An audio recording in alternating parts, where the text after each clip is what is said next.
on cue. Whew. Turns out I've had pneumonia for a year. So I reckon I've been coughing my guts out for the last 12 months on films.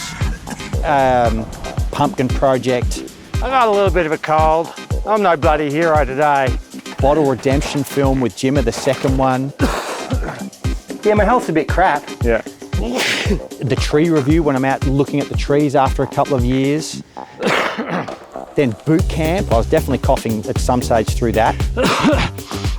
Gee, just last week I was teaching Hamish and Mac how to roll a kayak and I had full-blown pneumonia when I'm in the pool. Beau probably should be in bed. And then I was in America in May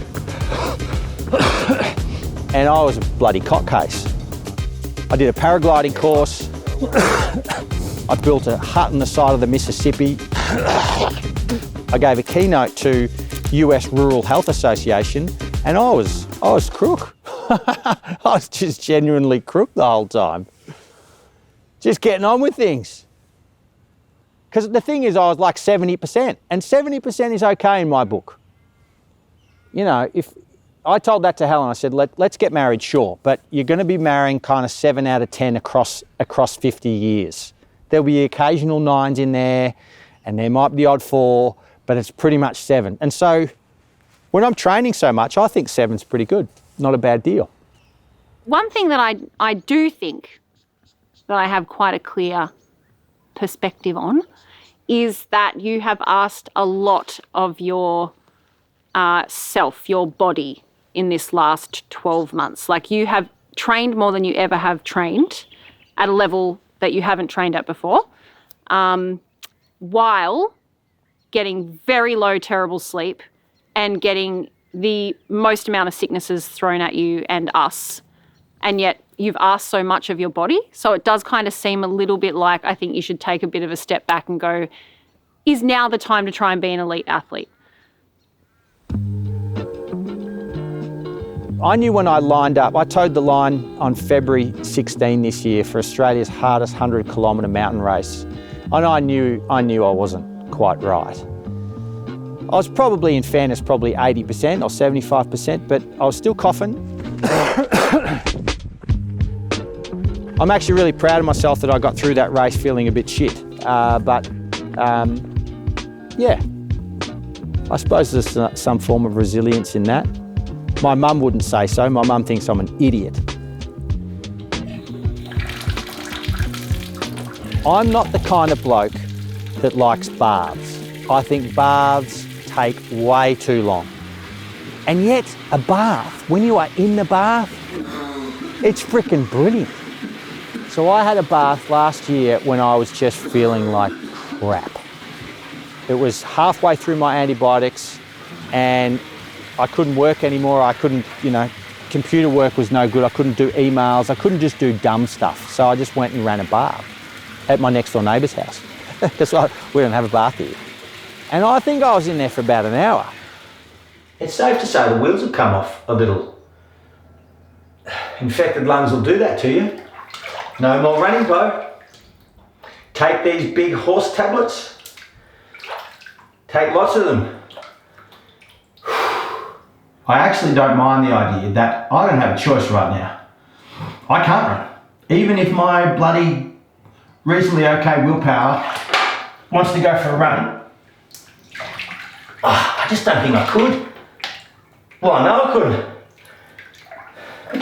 I huff and puff going up the bloody hallway. But it's only now, 6 months later, that I figure out, oh yeah, Beau, that was probably your low point of your health when you had a bath. Because you've gone back to medieval times where you realised you probably just needed to lay in your own filth for a while and have a talk to yourself. I'm looking at the solar panels on my barn that aren't getting a lot of sunshine in the winter.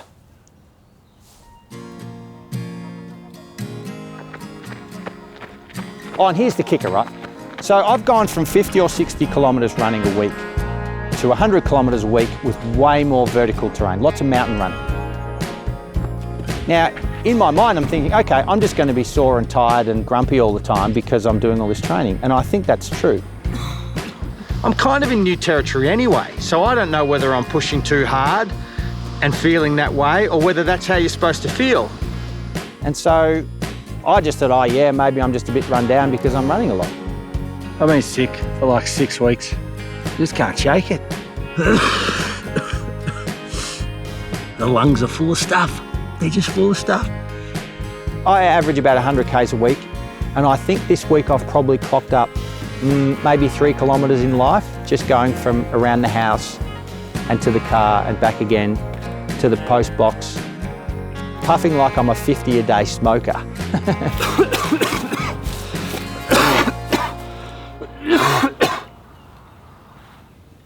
How about that, eh? Something just festering away in there. I was none the wiser for a while. Then they revealed that I had pneumonia. Then apparently I got better, and now it's back. 2 bugs in my lungs. Lower right low, which is about here. Helen's been smashing me in the back to try and break up all of the stuff in the bottom of my lungs. Good job, love. And I've lived with my bum in honey for 43 years, and then all of a sudden, my 44th year, I get pneumonia. I now have an official letter that says I am chronic. Now, as an optimist, there's a silver lining here, a big one, right? Because this is not woe is me, this is, what's the opposite to woe is me? Yay is me. This is yay is me, right? I know how bloody good a life I've got. I think I'm through the worst of it. Both this pneumonia thing and the bug in my lungs and the kids not sleeping and all that stuff. I think that's it. That's your tough year done. Now you can sail off into the sunset being an awesome athlete, mediocre filmmaker, shit farmer. You know, just get on with being whatever it is you want to be. So I think it's only up from here.